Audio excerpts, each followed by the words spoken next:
안녕하세요. 금요 사건 파일 디바제식합니다. 여러분, 보통 제가 금사파를 진행하면 그 스토리 안에 선과 악이 극명하게 나뉘는 편입니다. 피해자와 가해자, 그리고 나쁜 놈과 억울한 사람. 그런데 오늘 스토리는 저에게도 좀 헷갈렸어요. 이분법적인 사고만으로 쉽게 받아들여지지가 않더라고요. 저도 최대한 사실관계 위주로 가져왔고 다 들어보시고 판단은 여러분의 몫이라고 생각합니다. 바로 시작해 보겠습니다. 2007년 1월 15일 저녁 6시 반, 서울 고법 민사 2부에서 부장판사로 지내고 있던 54세 박홍우 씨는 그날 일을 끝내고 기사가 운전해주는 차를 타고 집으로 귀가합니다. 서울 송파구 잠실동에 있는 자택 앞에 내렸고요. 아파트 안으로 들어간 후에 박 씨는 1층에서 엘리베이터를 기다리고 있었죠. 그런데 순간 계단 쪽에서 불쑥 누군가 튀어나왔습니다. 이 남성의 손에 석궁이 들려 있어요. 놀란 박홍우 씨가 피할 틈도 없이 피웅! 이 날아든 화살 하나가 그의 배에 박혔습니다. 박 씨는 살이 찢어지는 듯한 고통을 참으면서 화살을 잡아 뽑아내요. 그러자 가해 남성이 갑자기 그에게 달려들더니 멱살을 잡고 주먹을 휘둘렀죠. 옆구리와 팔꿈치 타격을 합니다. 거기에 박 씨도 맞서서 몸싸움이 이어졌는데 사람 살려! 문기사! 이 소리에 아파트 경비원과 운전기사가 달려와요. 범인이 또다시 석궁을 장전하려고 하던 차 기사가 그를 제압했고요. 경비원은 서둘러 경찰에 신고를 하게 되죠. 상해를 입은 박홍우 씨는 이 범인이 제압된 것을 확인한 후 잠시 집으로 올라갑니다. 피가 묻은 러닝 셔츠와 내복, 와이셔츠, 조끼, 또 양복 상의를 벗어서 봉투에 담았고요. 10분 뒤 서울의료원 응급실로 호송됩니다. 보니까 화살이 배꼽 부위에 2cm 깊이로 박혀서 근육층까지 손상이 되었어요. 전치 3주를 진단받았지만 다행히도 생명에 지장은 없었습니다. 범인은 현장에서 바로 체포되었습니다. 그는 51세 김명호. 보니까 전 성균관대학교 수학과 조교수더라고요. 이것만 들어도 꽤 엘리트라는 뜻이겠죠. 그런데 범행 당시 그의 가방에 화살 9개와 사시미 칼 하나, 그리고 4개의 노끈이 들어있었습니다. 그러니까 빠르게 제압하지 못했다면 더 큰 참변이 벌어졌을지 모르는 거예요. 도대체 범행 동기가 뭐냐? 이걸 묻는 경찰에게 김명호는 아주 당당한 태도로 소리쳤습니다. 나는 정당방위를 한 겁니다.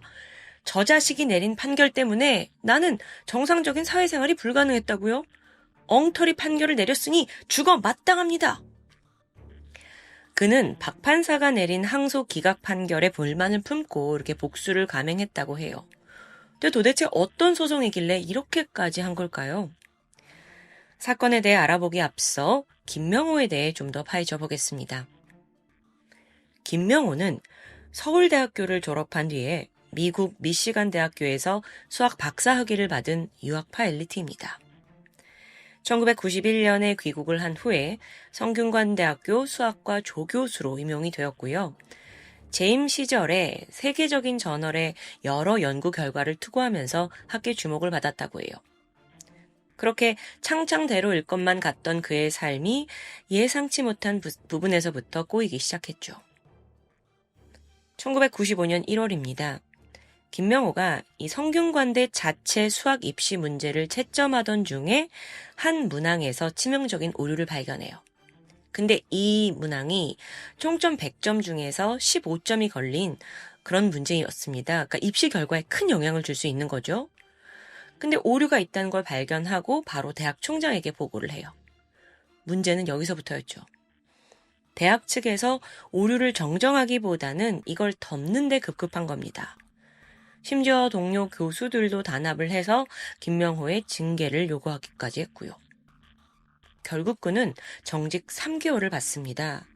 그의 입장에서는 도저히 받아들이기 힘들었죠. 그런데 이걸 계기로 김 씨의 커리어가 걷잡을 수 없이 흔들려요. 같은 해 10월 부교수 승진 대상자에서 제외되었고요. 다음 해에 조교수 재임용에도 실패합니다. 학교 측의 설명을 들어보니까 연구 실적도 부족하고 교육자로서의 자질이 미흡하다라는 이유였어요.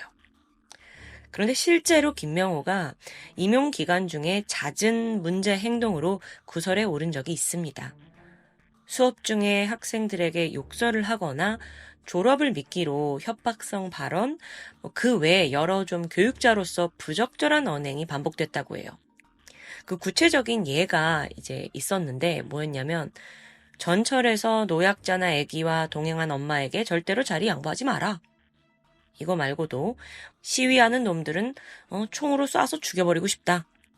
또 내가 내년에 학과장이 되면 관의 모든 서클 없애버리고 학생회도 없애버리겠다. 취직은 나와 상관없다. 어느 회사에 합격을 하더라도 내가 졸업 안 시키면 못하는 거다. 마음대로 해라. 굉장히 거친 언행이죠. 그런데 김명호는요. 자신이 이렇게 계속 임용이 되지 못하는 이유가 오직 그 앞서 수학 문제 오류를 지적한 것 때문이다. 거기에 대한 보복이다. 라고 믿고 있었어요. 그래서 서울지방법원에다가 이 부교수 승진을 요구하는 소송을 제기합니다. 당시 44개 대학의 수학과 교수 189명과 또 해외 유명 대학의 수학자들도 김명호를 지지했어요. 실제로 그는 굉장히 좋은 연구 실적을 가지고 있었대요. 그래서 연구가 소홀했다는 것 자체는 좀 납득하기 힘든 상황이었죠. 그런데 결론적으로는 1심과 2심 모두 성균관 대학교 측의 손을 들어줍니다. 그러니까 임용이 안 되는 거죠. 끝내 김명호는 이 한국 사회의 환멸을 느꼈고요. 1998년 한국을 떠나 이민을 갑니다. 하지만 타국에서도 재임용에 탈락된 교수다라는 이 꼬리표가 계속 따라다녔대요. 그래서 8년간 일자리를 찾지 못하고 거의 무보수로 연구 교수로만 지내야 했죠. 그 사이에 가족의 이제 생계를 책임진 건 아내였는데요. 베이비시터로 일하면서 어렵게 가정을 이어갔습니다. 그러던 2005년 3월 김명호가 8년 만에 한국으로 돌아옵니다. 근데 여긴 이유가 있었어요. 그해 1월에 재임용이 거부된 교원이 이제 어떤 교원 소청 심사위원회에 재심 청구나 소송을 제기할 수 있는 법이 개정되었기 때문입니다. 그러니까 이제 나 좀 다시 재임용시켜달라 소송을 걸 수 있다는 거예요. 그래서 김명호도 그렇게 하면서 자신의 명예 회복을 시도했죠. 하지만 이번에도 패소합니다. 재판부가 그때 당시 학교가 재량권을 남용한 건 아닌 것 같다라고 판단을 했고요. 임용이 되지 않은 건 그런 어떤 보복이 아니라 당신 교육자로서 좀 자질이 부족하다라고 판단을 하게 된 거예요. 여기에 김 씨가 분노하면서 바로 항소를 하게 되죠. 더불어 2005년 9월 28일부터 2006년 2월 24일까지 거의 반년의 기간 동안 그는 주말을 제외하고 매일 아침 8시부터 9시까지 대법원 앞에서 1인 시위를 했습니다. 입시 부정을 눈감은 쓰레기 판사들이다. 이렇게 재판부를 날석에 비난했어요. 그리고 여러분, 이때 항소심 재판장이 앞서 등장한 박홍우 판사였습니다.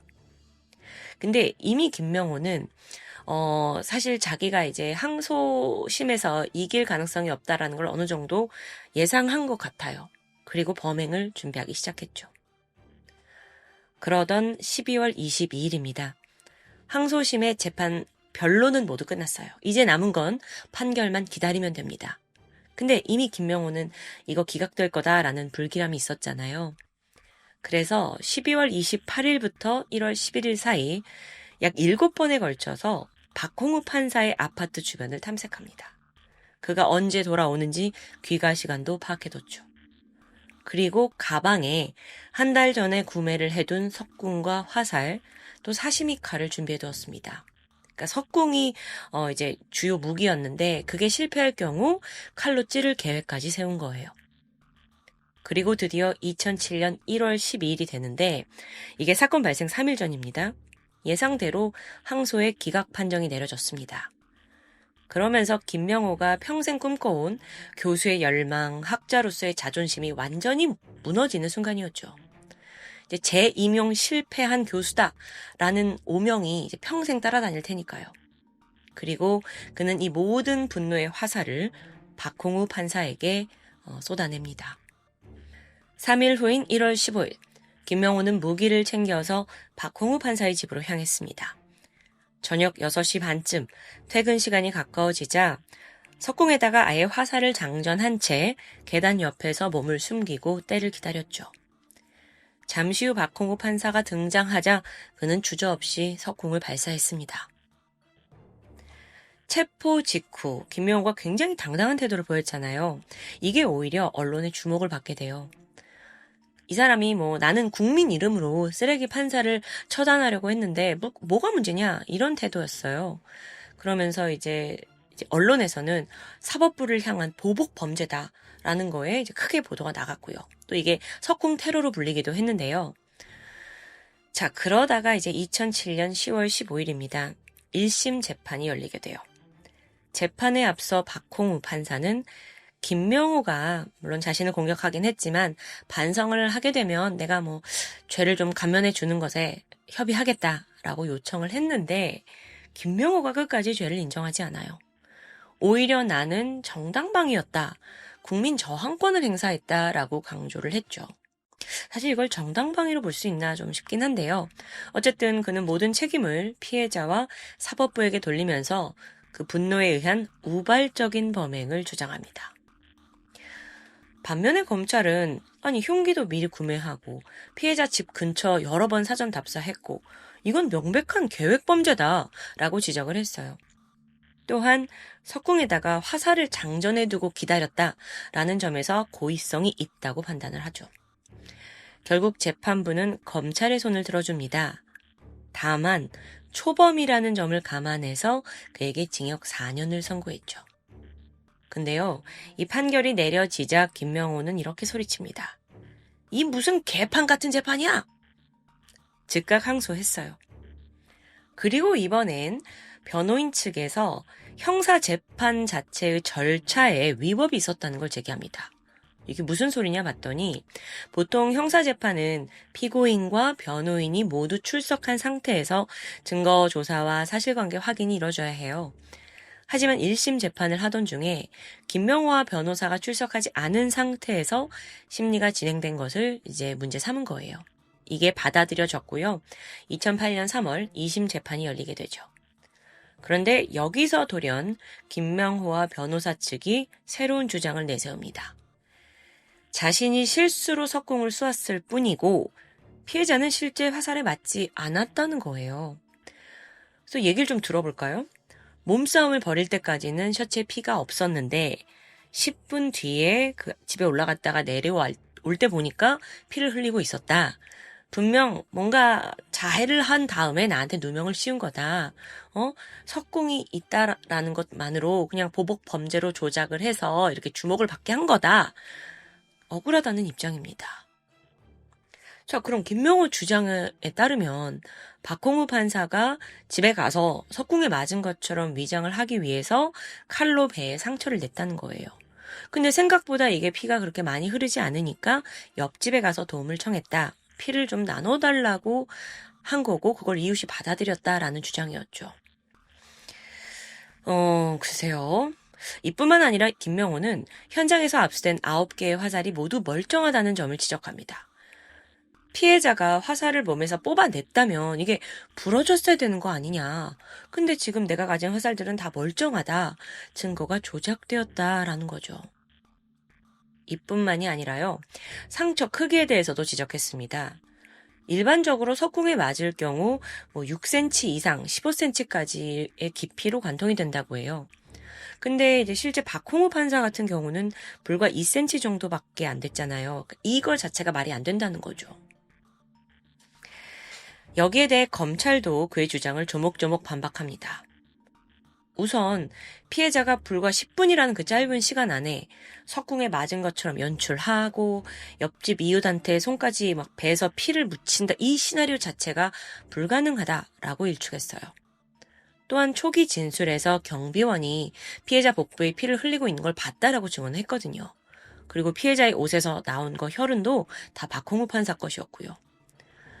석궁의 관통 깊이에 대해서는 발사 거리나 각도 또 신체 부위에 따라 다르게 나타날 수 있다는 걸 실험 결과로 제시합니다.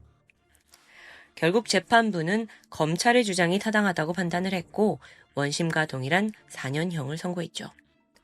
대법원이 상고를 기각하면서 형은 최종 확정됩니다. 지난 2011년 1월 24일 김명호는 형을 마치고 출소했습니다. 그리고 이듬해 판사 니들이 뭔데? 라는 책을 출간했어요. 그는 여전히 사법부가 국민을 억압하고 착취한다 라고 주장합니다. 그런데 여러분, 이 사건은요, 부러진 화살이라는 책과 영화의 모티브가 되었습니다. 이 영화가 2012년에 개봉을 했는데 누적 관객수가 300만 명이에요. 그리고 100억 원 이상의 흥행 수익을 기록했다고 해요. 하지만 개봉한 직후부터 많은 논란이 있었죠. 이게 사법부의 타락만 강조하면서 마치 김명호를 누명 쓴 피해자처럼 묘사한 거 아니냐라는 비판이 일었습니다. 오늘 사건을 접한 여러분은 어떻게 생각하시나요? 김명호는 편파적인 판결로 인생이 와르르 무너진 억울한 피해자였을까요? 아니면 피해 망상에 빠져서 판사를 공격한 위험한 범죄자였을까요? 여러분의 의견을 자유롭게 댓글에 남겨주세요. 너무도 보고 싶습니다. 지금까지 금요사건 파일 디바제시카입니다. 안녕하세요. 토요미스테리 디바제시카입니다. 지난 2010년 7월 29일 무더운 한 여름이었습니다. 충청북도 영동군 한 낚시터 저수지의 수면 위로 시신이 떠오르게 되죠. 때마침 오토바이를 타고 근처를 지나가던 주민이 발견하고는 놀라서 신고를 하게 되는데요. 현장에 출동한 경찰과 구급대는 가장 먼저 신원 파악을 하려 했지만 워낙 더운 날씨 때문에 시신이 얼굴을 알아볼 수 없을 만큼 부패가 진행되어 있었습니다. 이후 수집품을 수색을 하던 중 정체를 확실히 밝힐 수 있는 증거가 뒷주머니에서 발견되는데 그건 바로 경찰 공무원증이었죠. 그는 서울시 강남경찰서 강력반 소속의 이용준 형사였습니다. 발견되기 이틀 전에 갑자기 종적을 감춰버렸고 이후에 실종신고까지 되어 있는 상태였죠. 시신이 발견된 이 충청북도 영동군, 여긴 이 형사가 전혀 연고가 없던 곳인데요. 형사가 왜 여기까지? 이 사건은 분명 예사로운 일은 아니었습니다. 먼저 이용준 형사의 집안을 좀 살펴보면 아버지는 20년간 지방 공무원 생활을 해오셨고 2명의 누나 역시 모두 공무원입니다. 이 형사는 순하고 성실한 성격에다가 또 효심까지 깊었는데 자신이 아버지가 퇴직하시기 전에 빨리 취직을 해서 노후를 돕겠다라는 이야기를 몇 번씩 해왔다고 하죠. 24살에 의경을 전역하고 경찰 시험에 합격, 이후 2007년 8월 강남경찰서 관할 노년지구대에서 경찰 생활을 시작합니다. 그리고 이후에 역삼지구대를 거쳐서 3년 후인 2010년 7월 24일, 그러니까 숨진 채 발견되기 불과 5일 전 강남경찰서 형사과 강력 1팀으로 배정을 받습니다. 만 27살이란 아주 젊은 나이에는 상당히 빠른 승진으로 보였고요. 3년 연속 모범경찰 표창장을 받을 정도로 앞날이 창창한 인재 중 한 명이었죠. 그런 아들이 하루아침에 시골 저수지에서 변사체로 발견됐다는 소식에 부모님은 망연자실했습니다. 그런데 이 와중에 강남경찰서는 부모님에게 이런 제안을 하게 돼요. 강력계 형사가 저수지에서 사망했다라는 사건이 언론에 터지면 사람들이 동요할 수 있다. 그러니까 타살의 이유가 없어 보이니 일단은 이성 문제로 자살한 걸로 발표를 한 후에 제대로 조사를 하자라는 제안. 아버지는 어딘가 찜찜했지만 그래도 아들의 동료잖아요. 어련히 알아서 잘 조사해 주겠지 싶은 마음에 이 제안을 수락합니다. 하지만 한 달 후 경찰의 발표는 뜻밖이었습니다. 수사 결과 자살이라는 결론이 났던 겁니다. 이 형사가 그간 과도한 음주와 지각, 심지어 사건 당일에 교통사고를 내서 징계를 받을까 두려워 극단적인 선택을 했다는 설명인데요. 가족들은 내가 아는 한 우리 아들이 절대로 자살을 할 만한 아이가 아니었다 하면서 강하게 반발합니다. 게다가 유서 한 장 남기지 않고 스스로 그렇게 타지에 가서 목숨을 끊을 만한 아무런 징후가 없었던 거죠. 그렇게 유가족들의 반발에 경찰은 결국 재수사를 진행했지만 이번에는 더 아리송한 답이 나옵니다. 타살의 증거가 없으니 타살도 아니고 그렇다고 자살도 아니다. 에? 너무도 황당한 결론이죠. 그러면서 더 이상 수사할 내용이 없다며 이용준 형사 사건은 급히 종결되고 말았는데요. 이 상황을 도저히 받아들일 수 없었던 유가족들은, 특히 아버지는 직접 나서서 이 형사의 행적들을 조사하게 됩니다. 그렇게 시간은요, 그가 처음 강남경찰서 형사과로 발령받은 7월 24일 저녁으로 되돌아가 볼 텐데요. 이날 이 형사는 아는 형이자 부산 출신 정보원 서 씨의 전화를 받고 밤 10시쯤 그를 만나기 위해서 강남 논현동의 한 식당을 방문하게 됩니다. 가보니까 한 낯선이가 여기 와 있는 거예요.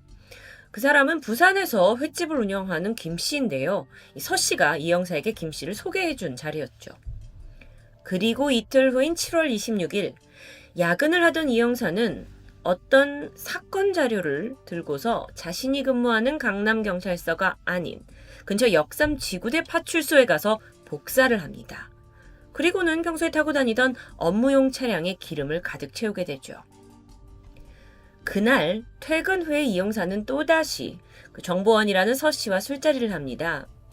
두 사람이 다음날 새벽 3시까지 양주를 2~3병 정도 나눠 마셨고, 이 형사가 술에 취해가지고 서 씨 집에서 잠이 들었다고 증언하게 되는데, 그 다음 날인 7월 27일 오전 9시경 늦잠을 잔 이 형사가 너무 놀랐어요. 그래서 지가겠다 하면서 통화를 하는데, 그때 통화했다는 말이 예 반장님 늦어서 죄송합니다 라고 말하고 서둘러 서 씨의 집을 나갔다고 합니다. 근데 경찰서로 출근하는 대신 이제 바로 외근을 나갔고요. 이후에 다시 자신의 자취방에 들러서 샤워를 하고 경찰 업무용 차량을 직접 운전해서 어디론가 향하게 되는데, 이 내비게이션에 남아있는 목적지를 보니까 여긴 다름 아닌 부산의 한 카센터입니다. 여긴 3일 전에 정보원 서 씨가 식당에서 소개해준 그 김 씨의 거주지 근처였어요. 그리고 오전 10시 32분 서울 서초 IC 부근 카메라에 이 형사의 차량이 포착됩니다. 그는 서울 요금소를 곧장 빠져나와서 경부고속도로로 향했죠. 그런데 뜻하지 않은 사고가 발생했습니다. 낮 12시 35분쯤 그의 차가 1차선 가드레일을 들이받게 된 겁니다.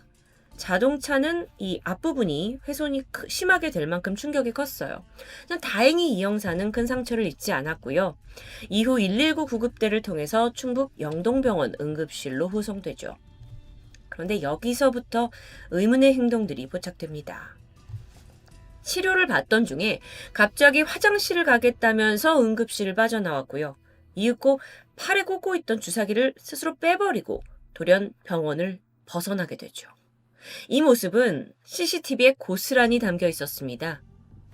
그리고 이후에 이용준 형사는 그렇게 행방불명됐어요. 이틀 후인 7월 29일 이 병원에서 2km 정도 떨어진 저수지에서 그의 시신이 발견됩니다.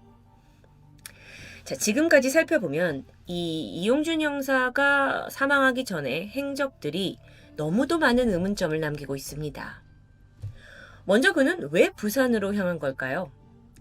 한 경찰 간부는 이 형사가 어떤 사건과 관련해 정보원을 소개받았는데 부산에 간 게 이거를 취재하기 위한 것 같다라고 이야기를 했습니다. 하지만 강남경찰서의 결론은 달랐죠. 이 형사가 부산으로 향한 건 독자적인 돌발 행동이다 라고 발표했습니다. 그런데 여기서 잠깐 짚고 넘어가야 될 게 있는데, 이 형사는 그 위계 질서가 확실하다는 강력반의 신참이었다는 점이죠. 그렇게 멋대로 근무지를 이탈했다라는 게 쉽게 이해되지 않습니다. 게다가 개인 차량을 끌고 간 것도 아니고 굳이 업무용 차량으로? 이 부분에서 강남경찰서가 뭔가 이 형사의 업무를 알고 있는데도 불구하고 뭔가를 묻으려 하는 느낌을 지울 수가 없는데요. 게다가요, 실종 며칠 전에 그 사건 자료를 자신의 경찰서가 아닌 역삼지구대에 가서 복사했다는 점도 수상하죠. 뭔가 외부에 절대 드러나면 안 되는 은밀한 작전을 진행한 게 아닌가라는 추측이 들게 합니다. 한편 이 형사가 실종 전에 가깝게 지냈던 인물, 앞서 소개한 아는 형이라는 서 씨라고 추정이 되는데, 서 씨가 말한 것도 어딘가 앞뒤가 맞지 않습니다. 그는 분명 이 형사와 함께 새벽까지 양주를 2~3병 마셨다라고 말했습니다. 그리고 그때로부터 불과 12시간도 지나지 않은 시점에서 이 형사가 운전을 하고 부산을 가다 교통사고가 났죠? 아, 그럼 술이 덜 깨서 사고가 났나? 싶었는데 당시 사고 현장에 출동한 이 순찰대원이 음주 측정을 했어요. 그 결과가 놀랍게도 혈중 알코올 농도가 0.01%. 쉽게 말해서 없음 수준입니다. 이 결과를 두고 전문가들은 아니 그 전날 그렇게 양주를 많이 마셨는데 12시간 만에 알코올 없음이 나온다라는 건 쉬운 결과가 아니라고 말하죠. 그러면서 서 씨의 진술에 의문을 갖기 시작합니다. 또 한 가지가 있어요. 이 형사가 반장님과 통화를 했다? 이렇게 진술을 했는데 이게 역시 신빙성이 낮아 보입니다. 경찰 관계자에 따르면 신참 형사가 반장님한테 직접 전화를 걸었고 받는 일은 거의 없다고 하죠. 그리고 형사들은 출퇴근 시간이 따로 없어서 아침 지각이라는 개념이 별로 없다고도 하는데요. 자, 그렇다면 서 씨란 인물은 도대체 누군가? 정말 가까운 인물인가? 결론적으로는 그가 이 형사와 가깝게 지낸 건 맞는데 사실 둘은 알게 된 지 열흘밖에 되지 않았다는 게 드러납니다. 이 형사가 강남경찰서로 발령을 받기 전에 이 예전에 알던 경찰 동기가 부산정보원인 서 씨를 소개해 준 것뿐이었어요. 그런데 여기서 잠깐요.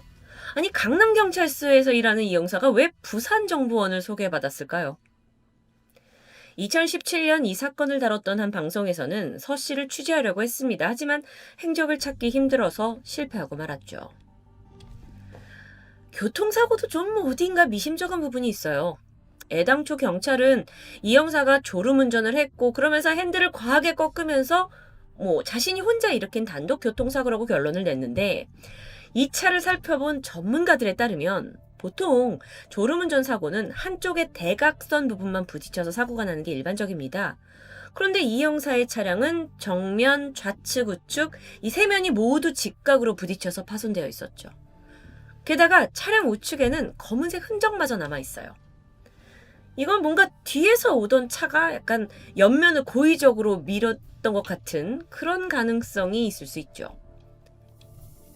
이쯤에서 생각해 볼 수 있는 시나리오가 누군가 이 형사의 목숨을 노렸고 도주를 하던 중 공격으로 차 사고가 났고 병원으로 옮겨졌지만 목숨의 위협을 느껴서 급히 빠져나갔다라는 건 아닐까요? 그게 아니라면 최소 병원을 나갈 만큼 그만큼 급한 일이었겠죠. 그런데 이 형사가 병원을 떠난 바로 다음날 새벽에 이 시신이 발견된 저수지 근처에서 수상한 차량을 목격한 사람들이 있습니다. 이 낚시터가 워낙 외진 곳에 있었기 때문에 동네 주민들만 찾는 곳이라고 해요. 그날 낚시터 주인과 또 다른 주민 한 명이 보지 못했던 낯선 검은색 차량이 이 낚시터 주변을 배회하는 걸 목격하게 되죠. 이 형사의 차는 아니었습니다. 그의 업무용 차는 은색이었기 때문이에요. 조금 후에 차량은 금세 사라져 버렸고요. 주변 CCTV가 없었기 때문에 그날의 정확한 사실을 밝히는 데는 실패하고 말았습니다. 한편 이 형사의 부검이 진행돼요. 그리고 체내에서는 의외의 성분이 검출됩니다. 항히스타민제, 디펜히드라민이라는 알러지 치료제인데요. 요즘엔 이게 수면 유도제로 판매되고 있죠. 사실 저도 알러지 때문에 이걸 먹은 적이 있는데 정말 몸을 가눌 수 없을 만큼 막 졸음이 쏟아지고 몸이 축축 처진 그런 경험이 있습니다. 그러니까 이걸 먹고 운전을 한다는 것 자체가 불가능해 보이는데요. 그럼 평소에도 불면증으로 먹었던 약일 수 있지 않냐? 이 형사의 과거 의료 기록을 살펴본 결과 그 어디에서도 이 약을 처방받은 적이 없습니다. 병원에서 이제 도망쳐서 저수지로 가는 길목에서도 약국이 없어요. 그렇다면 정황상 범인으로 추정되는 누군가가 강제로 그에게 약을 먹이고 정신을 잃은 그를 저수지에 던져버린 건 아닐까. 그런데 이뿐만이 아닙니다. 시신의 목에서 졸려있던 어떤 상처가 발견이 돼요. 아니 정말 이 정도면 이건 타살 빼박 아닙니까? 라고 말하고 싶지만 경찰은 이게 만약 타살이면 저항하는 과정에서 목젖이 손상돼야 하는데 그렇지 않지 않냐 하면서 이 상처가 저수지 안에서 물풀 같은 거에 목이 쓸리거나 졸렸을 가능성이 있다라고 반박합니다. 뭔가 자살이라는 방향으로 좀 몰아가는 것 같은 느낌도 들죠. 그렇게 이들이 자살을 주장하는 데에는 사실 또 다른 증거가 있었습니다. 바로 이 형사의 폐에서 발견된 플랑크톤. 이건 그가 살아있을 때 물에 빠졌다는 걸 증명하기도 하죠. 아, 그럼 뭐지? 하고 헷갈리려는 순간 또 하나의 반전이 등장합니다. 이 형사의 폐에서 검출된 플랑크톤은 바닷물에 사는 종류였다고 해요. 그러니까 이게 저수지에서 나올 수가 없는 거죠. 이 부분에 대해서 경찰은 국가수가 플랑크톤 종류를 옮겨 적는 과정에서 오타를 낸 것 같다라는 다소 수상한 답변을 내놓게 됩니다. 자살이 아닌 것 같은 정황이 지금 너무도 많이 있는데요. 여기에 더해서 이해가 안 되는 부분이 또 한 가지 있죠. 이 형사가 발견된 이 저수지의 수심은 겨우 1.5m였습니다. 키가 175cm인 이 형사에게 가슴 정도까지 오는 높이라는 거죠. 그러니까 수영장 높이의 물에서 자살을 한다? 상식적으로 이해가 되지 않습니다. 심지어 여긴 유속이 거의 없는 곳이에요. 그래서 어떤 깊은 곳에서 떠밀려 왔다라는 확률도 극히 드물죠. 한편 그가 병원에서 사라진 다음 날 병원에 수상한 전화가 한 통 걸려왔습니다. 젊은 남성으로 추정되는 목소리였는데 저 용준이 가족인데요. 용준이 괜찮나요?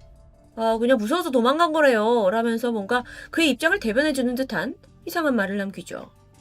나중에 가족과 지인들에게 모두 물어봤지만 전화를 건 사람은 아무도 없었습니다. 지금으로선 그 사람이 범인이거나 혹은 공범일 가능성이 가장 크죠. 자신의 일에 열정이 넘치고 성실했던 한 신참 형사의 미스테리한 죽음. 자살의 정황은 부족하고 타살의 정황은 넘쳐나는데 경찰은 웬일인지 자꾸만 이게 자살이라고 말합니다. 그러면서 의심 가는 참고인들을 수사조차 하고 있지 않죠. 이렇다 보니까 사람들이 추측하는 이야기들은 이 형사가 그간 비밀 어떤 조사를 하다가 용의자 측에게 발각되고 보복 상해를 당했다라는 주장인데요. 추후에 이 형사의 절친을 통해서 그가 생전에 조사하던 사건이 무엇인지 드러납니다. 그건 바로 지역경찰과 유흥업소의 유착관계. 하지만 이 부분에 대해 강남경찰서는 여전히 말을 아끼고 있습니다. 진실을 밝히라 라는 유족들의 항의와 여론 속에서도 결국 이 사건은 자살도 타살도 아닌 미제 사건으로 남게 되었죠. 그렇게 이 형사의 미스테리한 죽음 이후 9년 만인 지난 2019년입니다. 강남의 유명 클럽 아레나, 버닝썬 등에서 직원들이 마약 혐의, 유통 같은 혐의가 불거졌죠. 동시에 경찰과 유흥업계 유착 가능성이 제기되면서 수사에 들어갔고 그 결과 강남, 이권 전체의 유흥업계가 오래전부터 강남경찰서와 유착 관계에 있었던 전말이 드러나게 되는데요.